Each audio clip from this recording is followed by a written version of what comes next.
Back in June of 2015, while we were enjoying our summer break, ANSI, the American National Standards Institute, was busy at work revising the workplace first aid standard. And so today we're going to take a look at how that impacts your business and what you can do to prepare to be ready for these changes that come in June of 2016.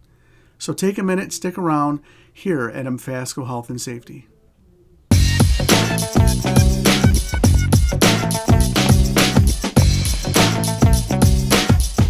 Hi everyone, this is Mike with MFASCO Health and Safety. Thanks for joining us today as we take a look at the new revisioned first aid standard that ANSI has just introduced back in June of 2015. This is important because these are big changes. We now have two classes of first aid kits that we need to be aware of. And based upon the type of business you are, the number of employees, the size of your workplace, and the types of injuries, you're going to fall within either a Class A or a Class B kit. So let's take a look at these and then see what the differences are, and then you'll determine the type of first aid kit that you need. So, the revised standard now classifies kits based on the assortment and the quantity of first aid supplies found in each type of kit. As always, first aid kits are designed to deal with common workplace injuries, including major and minor wounds, minor burns, sprains, strains, and eye injuries.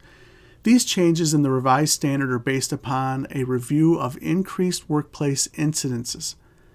So there are two classes of first aid kits, as I had mentioned. Class A, which have the contents designed to address most common workplace injuries, and Class B kits that are designed to offer a broader range and quantity of supplies to support injuries in a more complex or high-risk environment.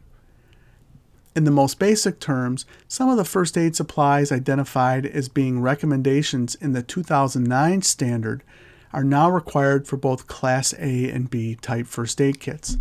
New items that were not previously included on the recommended list are scissors for A and B kits and a splint and tourniquet, which are both required for Class B first aid kits.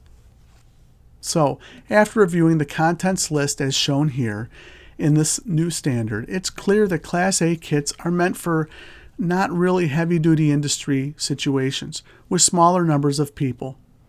A smaller container would be used, and Class B kits are suited for manufacturing and common industrial shops where cuts, scrapes, burns, and other types of injuries like that are common events. These environments already use the typical 2, 3, 4, and even 5 shelf metal first aid boxes that hang on the wall and would be large enough to contain the necessary Class B kit fill contents. Employers should consider how many kits are needed based on the number of employees that they have, the physical layout of the workplace, response time to access supplies, as well as the remoteness to emergency services. So what's the bottom line? As of June 2015, all MFASCO Health and Safety first aid kits assembled by us meet or exceed ANSI's minimum requirements for first aid supplies. We offer other first aid kits manufactured by other brands that may not have updated their kits. So we suggest that you compare your refill supplies list and ensure that these items and their quantities are included.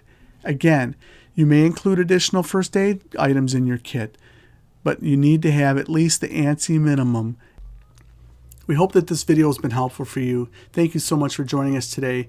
As always, you're welcome to reach out to us on Facebook or Twitter or reach us on our online chat. You can also call us at 800-221-9222 and we'll be glad to help you with any questions you might have regarding the ANSI standard and the supplies that you need for your first aid kit. Thank you for joining us. Have a great and safe day.